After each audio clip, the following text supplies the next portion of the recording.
Hi, I'm Paul from Production Expert. In this video, I'm going to show you how to edit a podcast using Studio One and Waves plugins. I've been given the task of editing and mixing this podcast, so I'm going to show you all of the techniques and the tools that I use to make the podcast ready for release.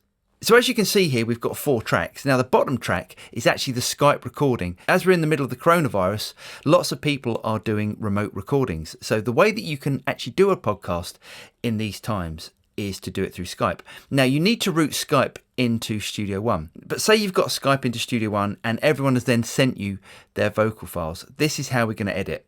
So as you can see here, we've got these 3 vocals and Skype. What I'm going to do is to solo Skype and just this one vocal as I want to line it up. Now one of the tools which is really handy down here is the increase waveform tool. So I can increase my waveforms and really zoom in. Now what I need to do is to line this vocal up with this vocal, and as you can see here, let me just play it. Yeah, same with Lone Company. As you can see, they're slightly out of time. So now that we've zoomed in, we can literally just move this back so it's lined up. Now the audio in Skype does move about, but once you get this lined up, you can switch off Skype and everything should sync up. So let's have a look at the first plugin. Now I'm going to mute my Skype audio and just solo the vocal that I'm going to be working on. And let's have a listen. Yeah. So as you can hear, there's quite a bit of headphone bleed. So I can reduce that using this fantastic noise suppressing plugin from Waves. So let's find a section of audio where the headphone bleed is really bad.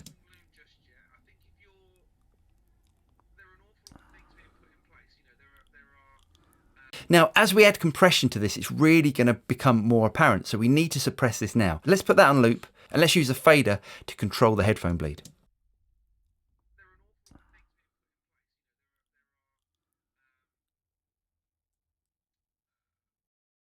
Now that's got rid of all the headphone bleed, but the thing we need to be aware of is what that's going to actually do to the vocal when he's actually speaking. So let's have a listen.